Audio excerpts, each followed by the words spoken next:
Hello and welcome to Walk to Cinema podcast. Today we're going to be talking about our first anime movie, Your Name, and we have appropriate guests in AnimeShin. So, AnimeShin, you guys came up with the movie, and first introduce yourselves. Tell us where we can find you. I'm Merv, part of AnimeShin, one half, and this is my buddy Blake. Hello, I'm Blake.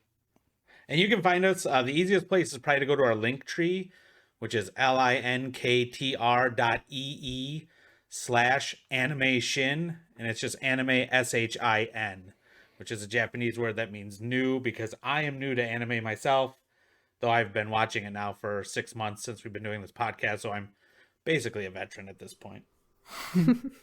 Yeah, I don't know if that gimmick's going to work much longer. Right. As far as, I'm new to anime, I've only watched 40 shows now. Yeah, we're probably going to have to figure a way around that. I'm dumb, so it just it's... We'll go with that. I'm also dumb, so it doesn't help. If you want to listen to a podcast or watch videos of two dumb guys talking about anime, we're the ones for you. Mm-hmm. So, like Merv said, you can find us on Linktree. I don't remember if he said what the address was. If he didn't, I'm sure he will. I did. Okay, he did? Okay, cool. Shows, see, like I said, we're dumb. Or you can go to YouTube, AnimeShin, one word, AnimeShin, and look for the purple-haired anime character. Because YouTube is terrible, even though you type in our exact channel name, you'll probably still have to scroll through like 2 pages of stuff to find it. But look for the purple hair anime character that Merv drew because he's an artist, and that's us. We'll have the link tree in the description in every platform, so that makes it easier. Just click on it, give them a follow and a listen. We're also not super versed in anime, but good. You know, I mostly watch anime movies sometimes, mostly Studio Ghibli. I had seen this before. We watched it again for the episode, and this is a very well-liked movie. Did any of you know why? Because I like it, but I don't get why it's so loved. I liked it a lot. I liked it quite a bit, and I think the reason it's well received is because it's very accessible. A lot of anime, and if you guys haven't watched a lot, like Studio Ghibli is the same thing. Very accessible anime. There's not really weird designs or characters whose heads turn giant and eyes disappear and weird things like that. It's just kind of a straightforward movie that happens to be animated. Yeah, and I think the story is cute and it's emotional, and I think that's what draws a lot of people in. So I was watching it with my wife the other night, and it got to the end and the credits started to roll, and she's like, I really liked that. Did you like that? And I didn't say anything for a minute, and she's like, are you asleep? And I'm like, no, I'm not asleep, and I'm not crying either. So I think that's part of it too, is it's an endearing story. It's a cute story about, a boy and a girl. Boy meets girl in a very strange way. Boy wants to be with girl. They can't be together. And then at the end, stuff happens. I guess we'll probably have to spoil it.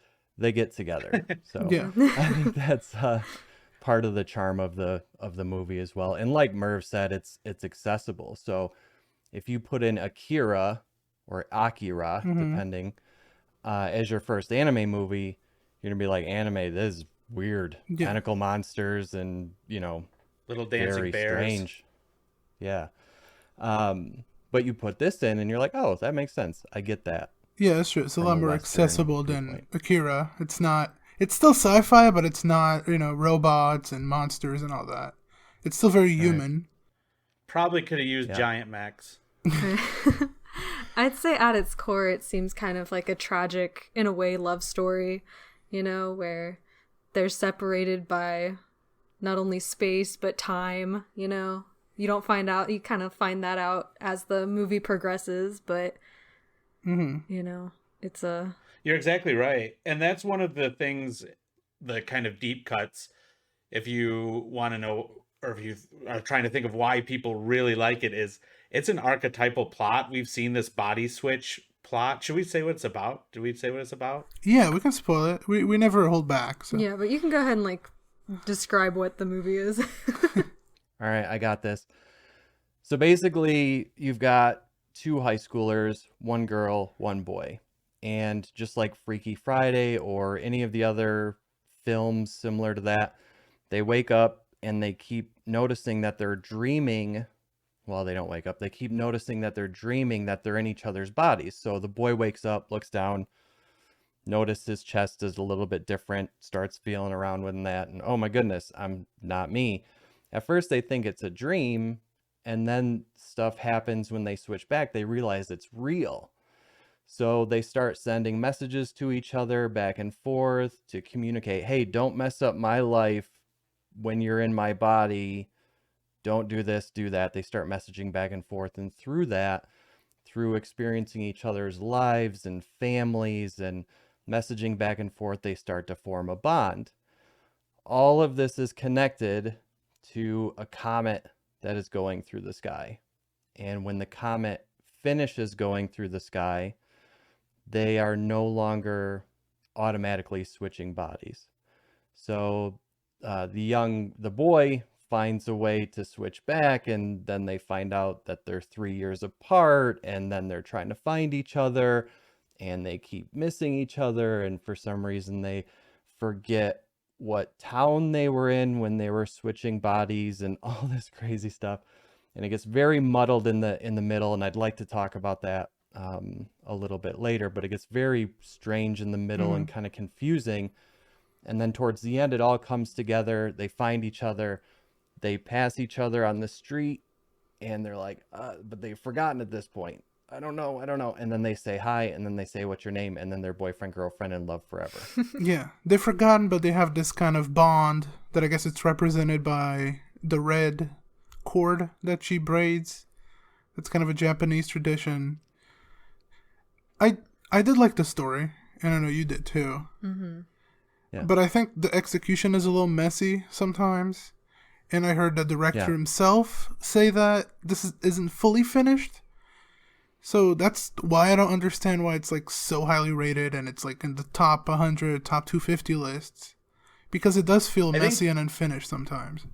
Yeah, there is definitely some cloudy elements, but one of the things that makes it accessible is that it has this archetypal plot of this body swap, which we've seen a bunch of times before, like Freaky Friday. I can't remember all the different ones.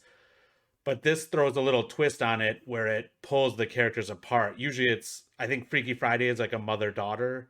It's usually like two people that know each other really well, and then you get these dual fish out of water stories happening simultaneously, and that's where all the humor is derived. Mm-hmm.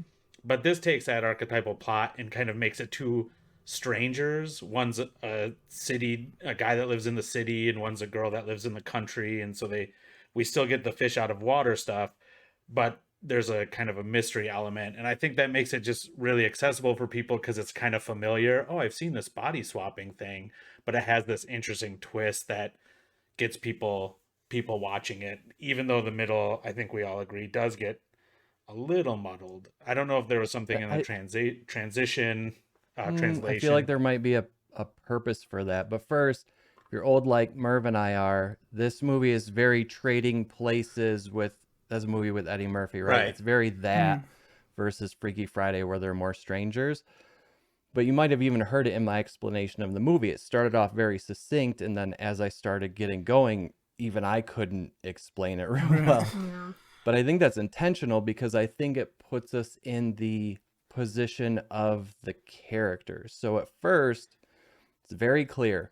You've got a boy, you've got a girl. They're switching places. At first they think it's a dream, then they find out it's real, then they start forging a bond. But as they try to come together and as they realize that when they wake up from, being in each other's bodies, they start to forget things, then it gets really confusing until the end when they're trying to save, and I don't want to go too much into it, but they're trying to save the girl's village and all these other things. And that at that point, it gets very clear.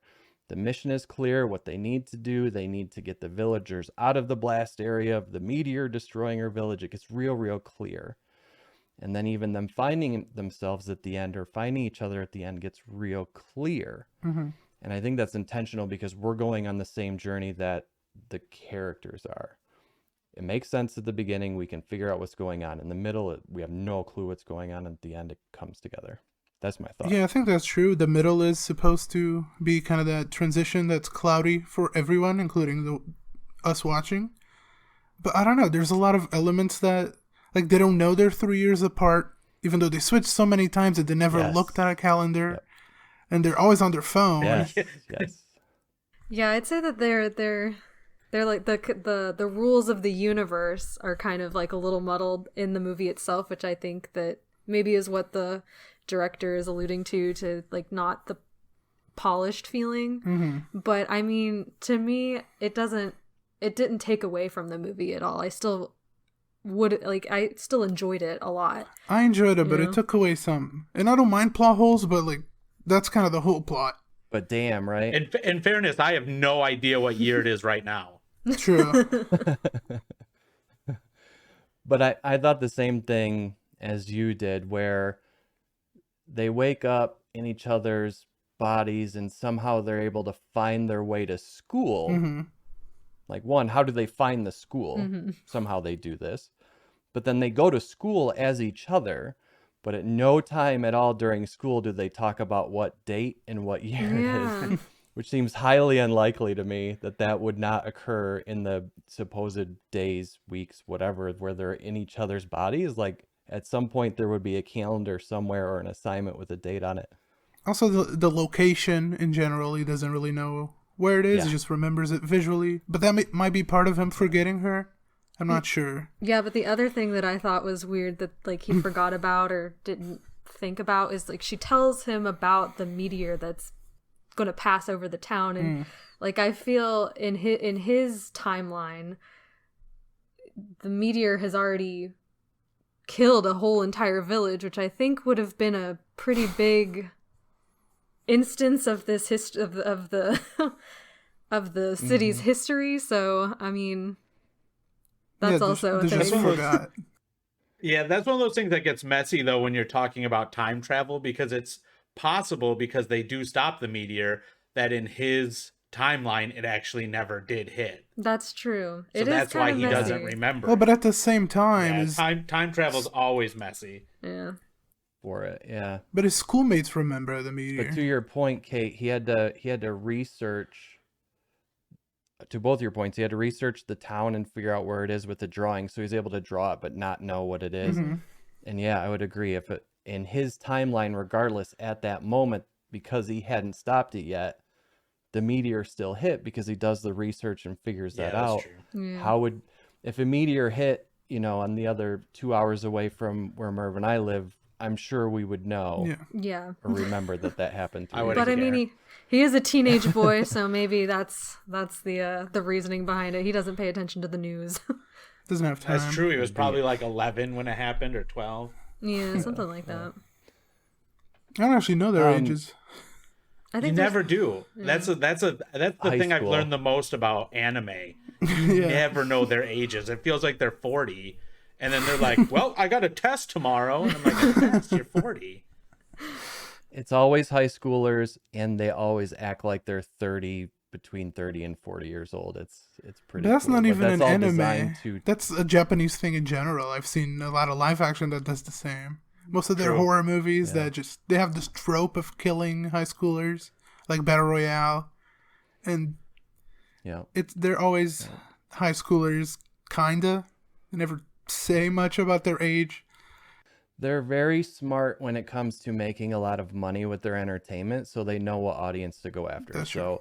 And Merv's better at explaining this than I am, but you want your characters... Why don't you explain, Merv? You want your characters to be older than your target. You want your character to be slightly older than your target audience. So I had a novel shopped that was a YA novel, and I had to lower the age of the characters, because when you're shopping for middle grade, you want your characters to be 13, 14, because that's the next step. So that's what the middle grade audience is looking for, and so on and so forth, kind of up until about 18. And then beyond 18, it doesn't really matter.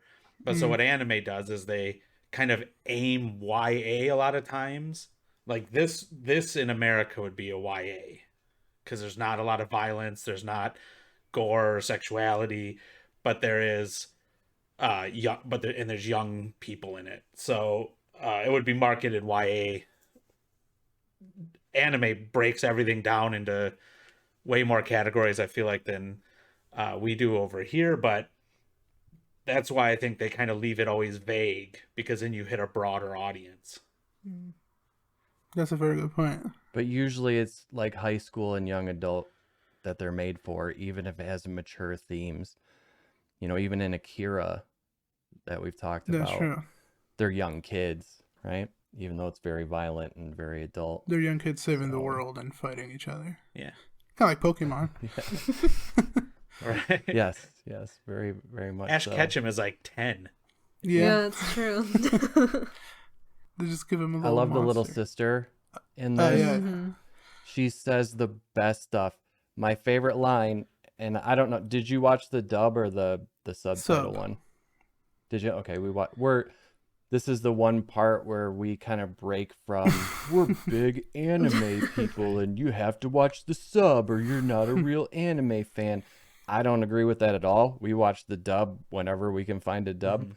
And the sister says all kinds of crazy stuff. She says buttload at one point, which she's like a 9-year-old talking about buttload. She's always running in on the when the boy takes over the girl's body and, you know, is doing adult things with himself.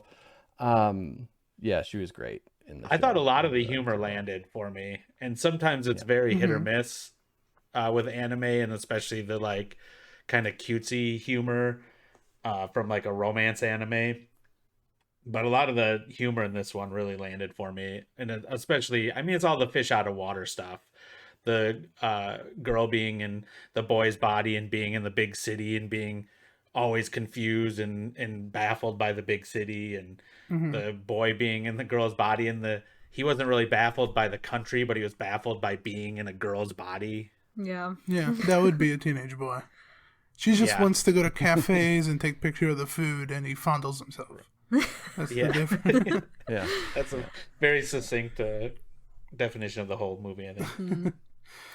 I also really liked the more sentimental parts of the movie, especially when the boy is in the girl's body and he goes with the grandmother and the sister to the shrine, and you know, he has like a very emotional response to it.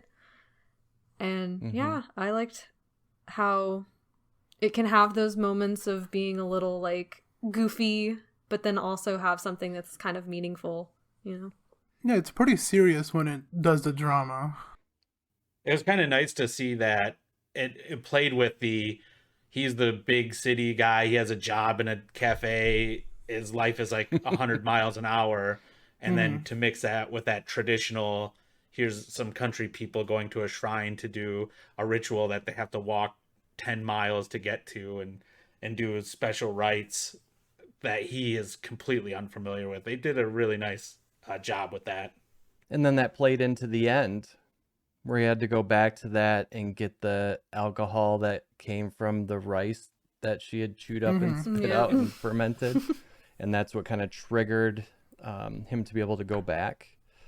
That was I like the sentimentality of it as well. It's very good. Anime does, and Merv's real good at explaining what charges are in story and all that, so I'll defer to him, but anime is really good at handling charges. So funny to sad to serious to goofy, and it all can happen in a blink of an eye.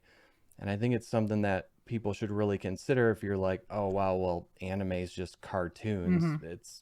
It's really good storytelling if you find the right one. So and I think this is a pretty good example of that. Maybe not the best example, but a pretty good example of that. Yeah, anime gets a bad rep sometimes, but you're right. And there's so much variety too out there. I really like Doraemon, in particular. He's a little blue cat. Yeah, I've only seen I know the cat. Yeah, that one's really good. Like no ears, right? I think he has little tiny ones. He's just a cat that has a magic pocket, and that's like really goofy and cute. But then there's like the other side of the spectrum with the Neon Genesis Evangelion and Akira, which are very serious and like apocalyptic, even though they're still teenagers. But there's a lot of story to be told, and the good ones you can find dubbed, which is good for people that don't like to read, which I completely understand. My secret technique is I often watch the dub with subtitles on. Yeah, I'll do it too. Because I can't, the names, Yeah. I lose them completely. Half the comedy from our shows is Merv trying to say the name and then I'm correcting him, and it's It's funny every single time. because it happens every time. And what's also is kind of interesting is we've talked about Akira, or if you're a purist, Akira, a bunch today. I don't even like Akira. Right. That I much. do. I think it's okay. Merv really likes it. So, yeah, if you're interested in our take on that, we've got a episode on it. At least I think we put that one out. That's not in the But if not, stack. spoiler, I didn't like it. Merv really I did like it. I feel like we've had some of those before. What do you mean? Was Lupin is Lupin considered an anime? Yeah, Lupin's an yeah. anime. It's from the guy that created Studio Ghibli. Yeah, I'm not.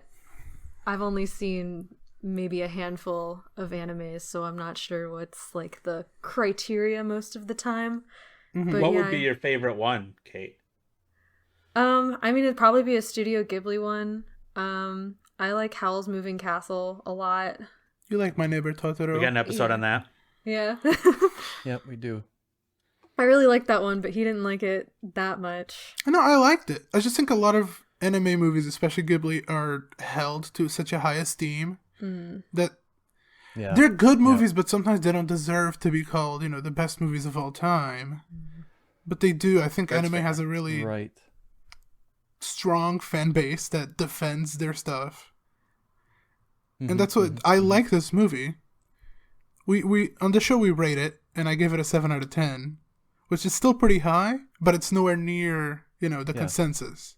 Right. Now, when you're seeing lists, are you seeing top anime movie lists, or are you seeing top whatever? Top movies in any general. list? Like we use Letterboxd a lot. Yeah, that's interesting. Letterboxd is one of the platforms we like. I write reviews and find new movies there, but Studio Ghibli has like 15 movies in the top 250 of all time, which is a lot.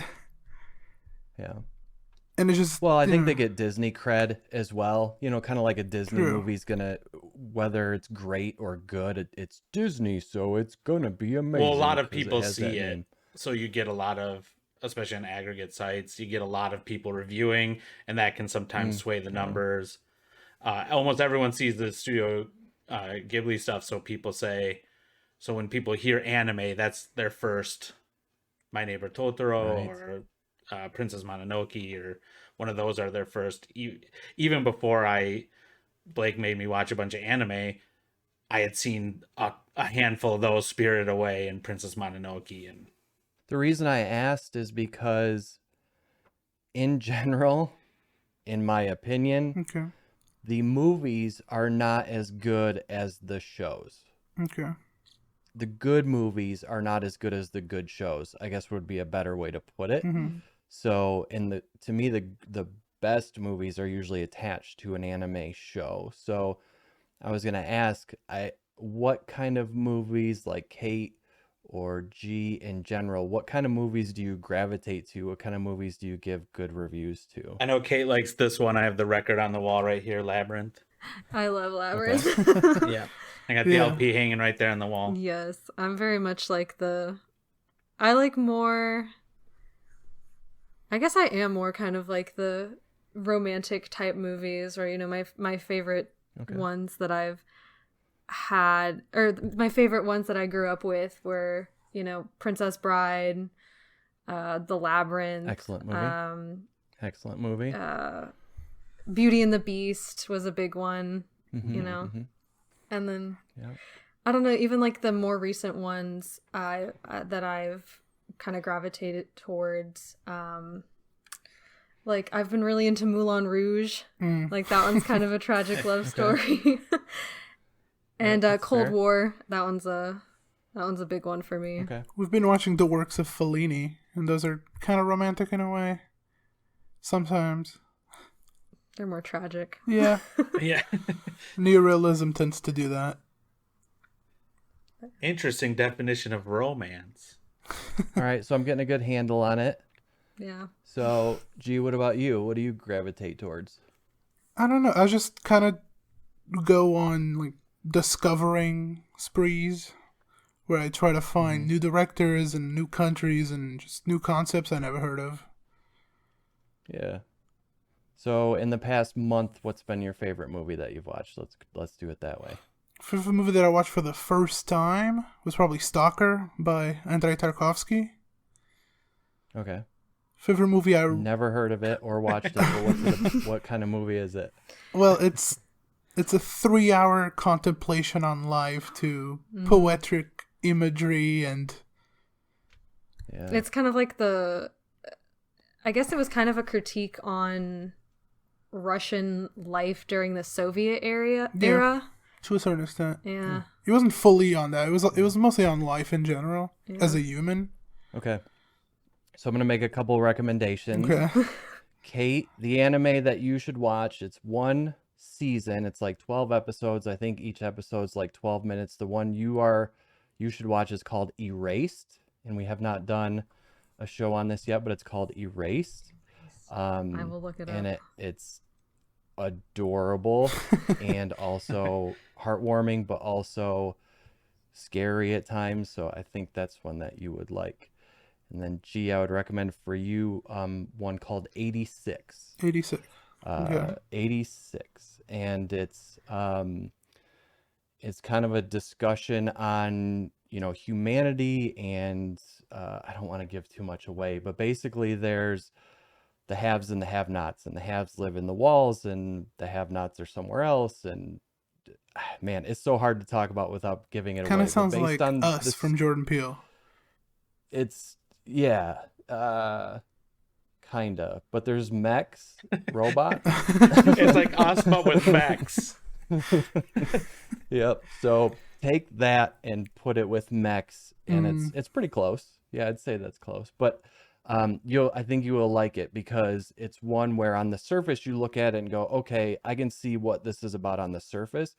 But if you give it a little bit of thought, there's a lot of deeper meaning and deeper themes within the show. So based on what you're telling me, I'm getting from you that you're someone who really likes to kind of contemplate what you're watching and view some of the deeper things. And I think it's one that you But I'll give you enjoy. this. My favorite anime is Captain Tsubasa.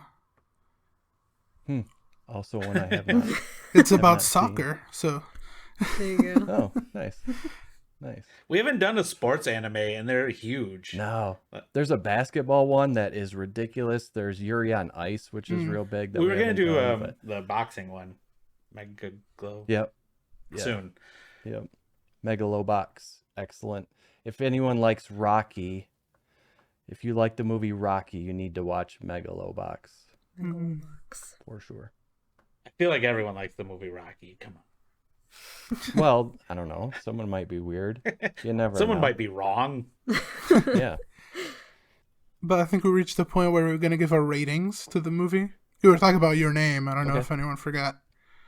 Oh, yeah. I said I gave it a 7 out of 10, which I think it's Okay. fair in my opinion. I enjoyed it, but it's very messy sometimes.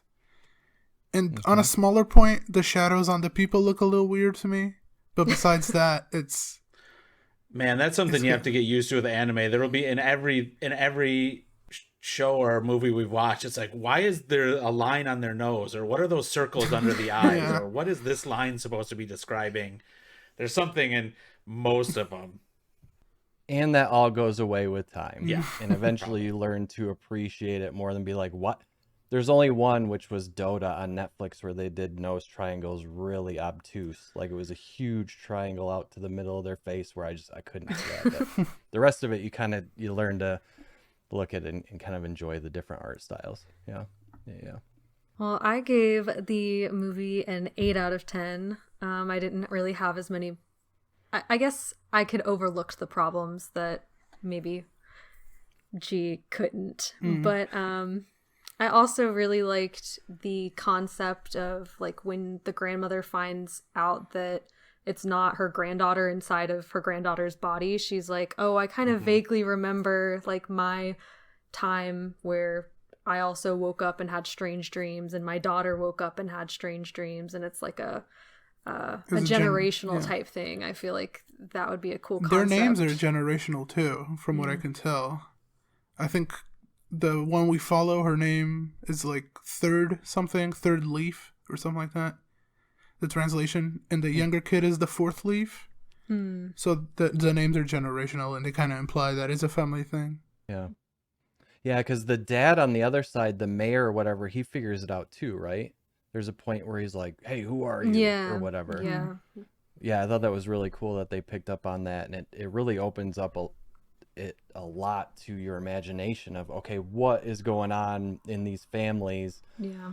Just those couple of moments. Yeah, it's a good pickup. And it makes sense that they kind of forget over time, like you do with a dream. I think it was supposed to be that it's happening in a dream and you forget over time.